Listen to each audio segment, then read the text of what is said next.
ठंडी सुन्न बर्फीली हवा के अलावा किसी की आवाज सुनाई नहीं दे रही कि तभी दूर अंधेरे से इस गांव की तरफ बढ़ रही कुछ गाड़ियों की आवाज आने लगती है। धीरे धीरे आवाज काफी तेज हो जाती है, लेकिन सड़क पर कुछ दिखाई नहीं देता। इन गाड़ियों ने अपनी हेडलाइट जो बंद की हुई थी।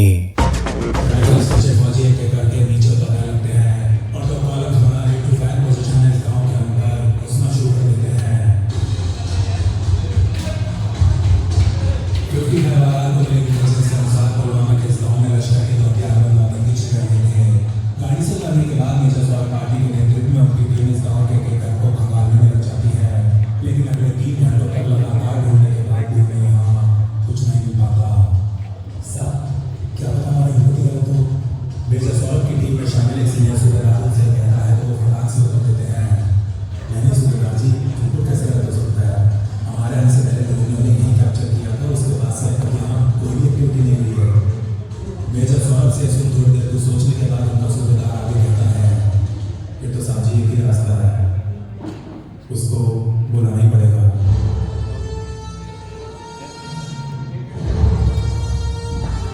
हाँ सुबेदार जी, मुझे ये लगता है।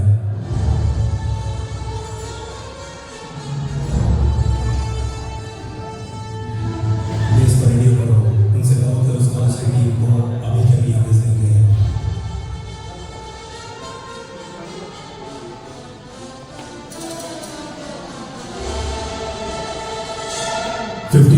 के बेस पर मैसेज मिलने के कोई आधे घंटे बाद भारतीय फौज की 2 और गाड़ियां इस गांव के बाहर पहुंच जाती हैं, जिनमें से 6 और फौजी नीचे उतर एक कॉलम फॉर्मेशन बना इस गांव के अंदर प्रवेश करने लगते हैं। कोई 15 मिनट बाद सबसे आगे चल रहा इस टीम का मेजर घर के सामने पहुंचकर अचानक रुक जाता है और जैसे ही अपने हाथ से अपनी टीम की तरफ इशारा करता है, उसके 5 साथी एक सेमी सर्कल बना अपनी राइफल्स इस घर के ऊपर तान देते हैं। अपनी टीम को इस घर के लोगों को बाहर निकालने और घर को करने का आदेश देने के बाद ये मेजर बिना एक क्षण का संकोच किए घर के अंदर प्रवेश कर जाता है। उधर मेजर सौरभ अपनी टीम के साथ गांव के दूसरे हिस्से में सर्च ऑपरेशन कर रहे थे और इधर 55 के 2 जवान इस घर के लोगों को बाहर निकाले सुरक्षित दूरी पर ले जा रहे थे कि तभी अचानक इस घर के अंदर से फायरिंग की आवाज आती है। गोलियों की आवाज सुनते ही घर के बाहर खड़े तीनों फौजी तुरंत अंदर की तरफ दौड़ने लगते हैं और जैसे ही अंदर वाले कमरे में पहुंचते हैं, उनकी नजर धुएं के बीच खड़े अपने मेजर साहब के ऊपर पड़ती है। 55 का एक महाशक्तिशाली मेजर जो एक हाथ से अपनी बंदूक को फर्श की तरफ ताने, दूसरे हाथ से अपने फौजियों की तरफ चुप रहने लगा।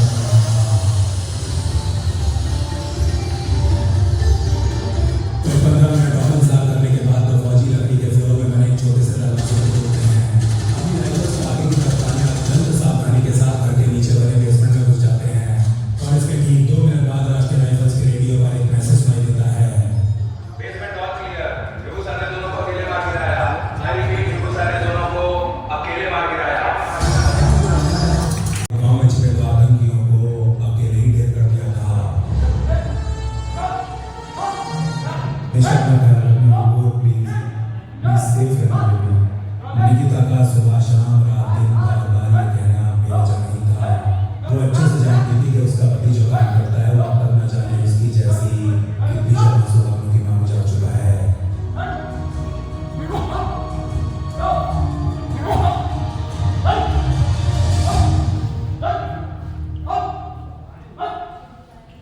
मेजर वो निकिता के बीच ये बातचीत 15 फरवरी 2019 की शाम को हो रही थी। जम्मू श्रीनगर हाईवे से गुजर रहे सीआरपीएफ के काफिले के ऊपर हुए आत्मघाती हमले को अभी ठीक से 24 घंटे भी नहीं हुए थे।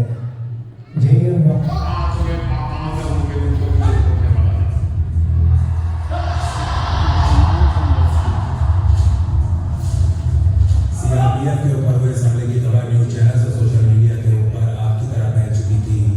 मेजर वो जानते थे कि एक्टर निकिता को इस बारे में जरूर पता चल गया होगा। वो तब से एक क्षण के लिए भी चैन से नहीं बैठ पाई होगी, इसीलिए वो बिना कोई समय गंवाए तुरंत उसे फोन करते हैं। अरे दिल्ली में बिल्कुल ठीक हूँ, प्लीज शांत हो जाओ, काम डाउन। अब यार इट्स पार्ट ऑफ लाइफ, जो होना है वो तो होना ही है। ट्रेन एक्सीडेंट और प्लेन क्रैश में भी तो रोज लोग मरते हैं बेबी। उससे तो अच्छा है कि भगवान ऐसे अपने पास बोलो। कितनी बार कहा तुमसे ऐसी बातें मत किया करो। अंदर जाना जरूरी है क्या? मैं बस इतना कह रही हूँ कि अब तुम अकेले नहीं हो, इसलिए थोड़ा देखे क्या करो। आमतौर पर शांत रहने वाले मेजर विभू जब एक बार फिर निकिता से सुनते हैं तो इस बार उन्हें हल्का सा गुस्सा आ ही जाता है। निकिया एक बात बता, मैं कंपनी कमांडर होके लेकर अंदर ही जाऊंगा तो सारा जाएगा कौन? जो मेरे पीछे हो जाएंगे यार, अगर नहीं पीछे हो गया तो मेरे बंदों का, मेरी टीम का हौसला कौन बढ़ाएगा?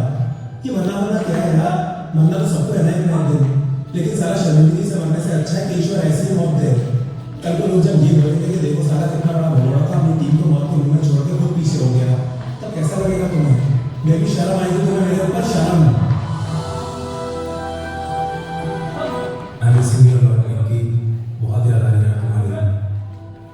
अपने फोन की स्क्रीन पर धुंधले से वीडियो को देखते ही निक्की समझ जाती है कि उसके पति ने फील्ड वाली यूनिफॉर्म पहनी हुई है। हाँ, मैंने तुम्हें बहुत मिस कर रही हूँ बेबी, सब ठीक तो है ना? इतनी रात को कहाँ जा रहे हो? अरे कुछ नहीं, ऐसे ही बात थोड़ा राउंड लगाने जा रहे हैं।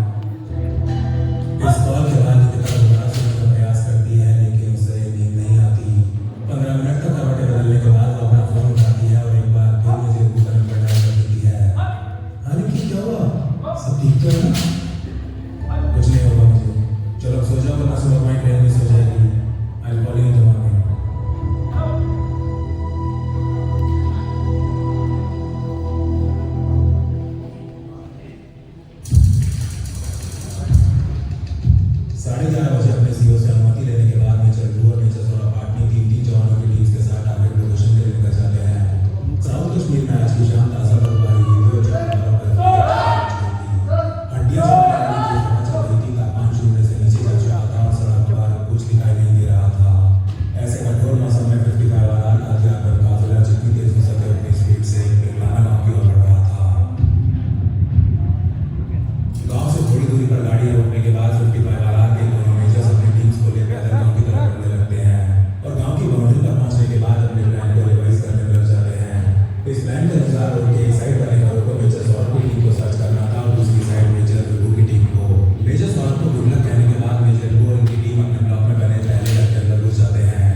चीरती हुई कई गोलियां इन दोनों भारतीय फौजियों के आर पार हो जाती हैं।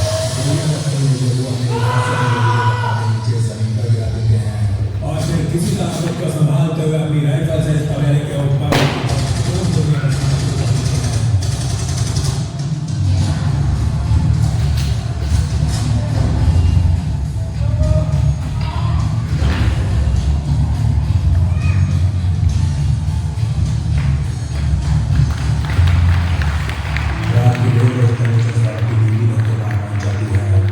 जब मेजर गोर हवलदार शेराम को घर से बाहर निकाला जाता है तब जाकर के दोनों की चोटों का ठीक से पता चलता है।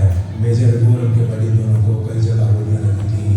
हवलदार शेराम के शरीर में किसी प्रकार की कोई हरकत नहीं हो रही थी, लेकिन मेजर गोर की सांसें अभी भी चल रही थी।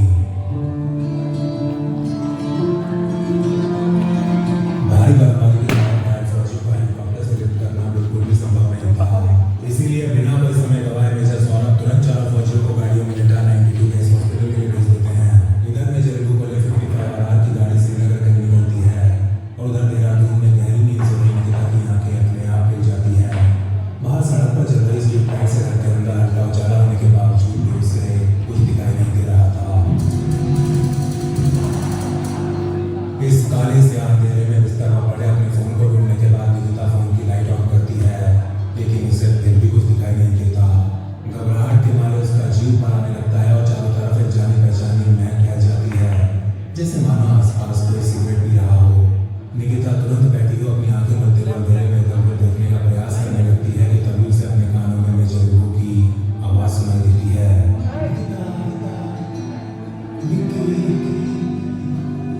I love you, baby। Nikita की नसों में बह रहा खून ठंडा सुन्न पड़ जाता है। वो एक डरे हुए छोटे से बच्चे की तरह अपने सर के ऊपर चादर और दोबारा लेट जाती है और मन ही मन गायत्री मंत्र का जाप करने लगती है। उधर बिरलाना से निकलने के लगभग 40 मिनट बाद मेजर गोर उनके तीनों साथी 92 बेस हॉस्पिटल पहुंच जाते हैं और ठीक 2:15 पर मां भारती के इन 4 सबूतों को डॉक्टर्स द्वारा बलिदानी घोषित कर दिया जाता है।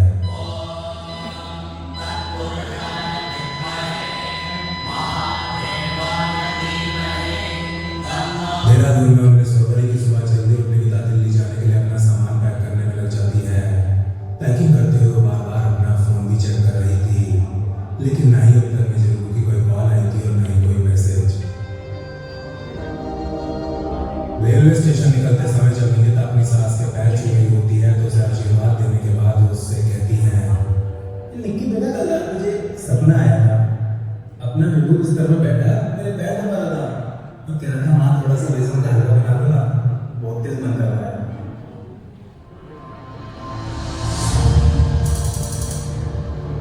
सुबह के 7:30 बज रहे थे।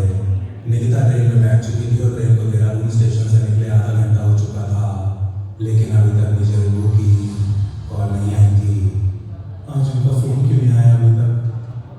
भगवान जी सब ठीक तो है ना? प्लीज सब कुछ ठीक रखना। ट्रेन में बैठी निकिता के मन में इस प्रकार के विचारों का एक भूचाल सा आया हुआ था कि तभी उसका फोन बजने लगता है, लेकिन फोन की स्क्रीन पर दिख रहा नंबर मेजर गो का नहीं बल्कि 55 आर के दूसरे ऑफिसर का था। हेलो, गुड मॉर्निंग मैम, मैं श्रीनगर से बोल रहा हूँ। वो मेजर गोदी को थोड़ी चोट लगी है, वैसे डॉक्टर ने ठीक करने की पूरी कोशिश कर रहे हैं मैम, आप प्लीज टेंशन मत लीजिएगा।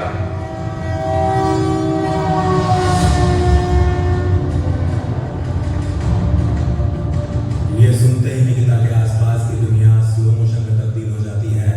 हर प्रकार की आवाज और शोर पूरी तरह शांत पड़ जाता है और निकिता के दिल में अपार गुस्से की एक लहर उठ खड़ी होती है।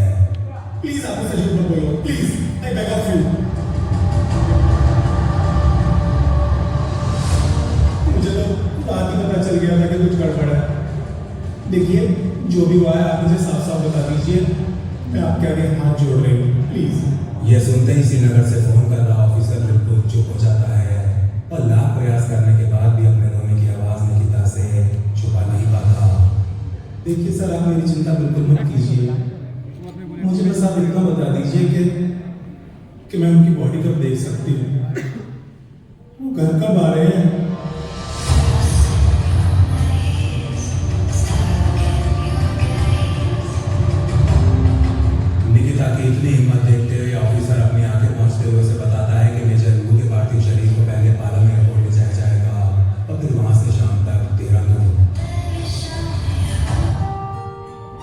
इस सब के बीच रात के लगभग 8 बजे तिरंगे में लिपटा मेजर रूह का पार्थिव शरीर देहरादून में उनके घर पहुंच जाता है। जाने वो कौन सा देश जहाँ तुम चले चिट्ठी का कोई संदेश जाने वो कौन सा देश जहाँ तुम चले चिट्ठी का कोई संदेश जाने वो कौन सा देश जहाँ तुम चले जहाँ इस दिल पे लगा के जाने वो कौन सा देश। अगले दिन की सुबह मेजर रूह के ताबूत को उनके परिवार और रिश्तेदारों और अंतिम दर्शन के लिए खोल दिया जाता है। अपने पति को बार बार आई लव यू बोल रही निकिता उनके ताबूत पर दस्तक दिए जा रही थी।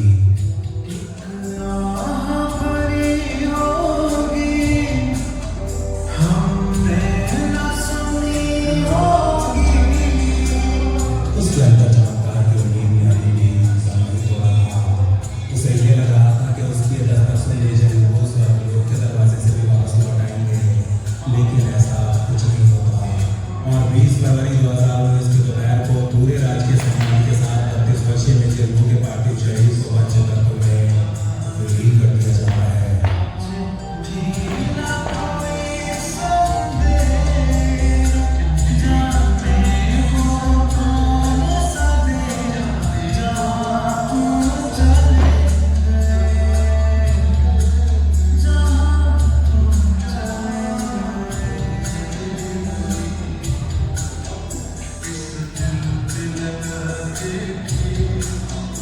अप्रैल का महीना आते आते निकिता का शरीर एक चलता फिरता कंकाल बन चुका था।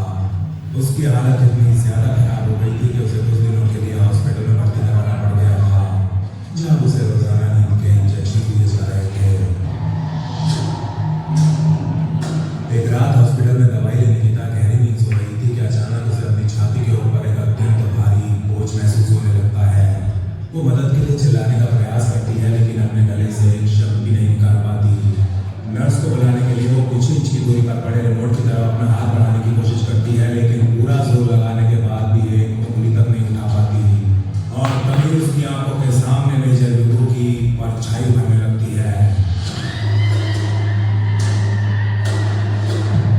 देखते ही देखते परछाई बिस्तर पर निकिता के पास आकर बैठ जाती है और बड़े ही प्यार से उसका हाथ अपने हाथों में थामते हुए कहती है, ए निक्की की बच्ची, क्या लगा रखा है इसमें?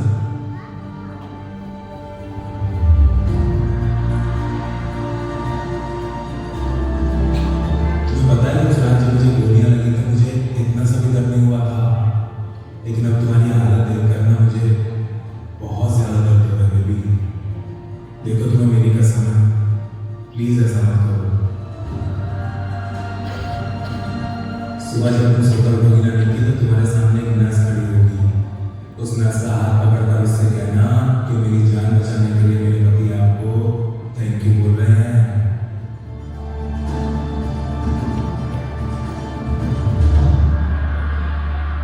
अगली सुबह जब निकिता सोकर उठती है तो वास्तव में उसके सामने एक नर्स खड़ी होती है और उसका हाथ पकड़कर बिल्कुल वैसा ही करती है जैसा कि मेजर रूह ने उससे कहा था।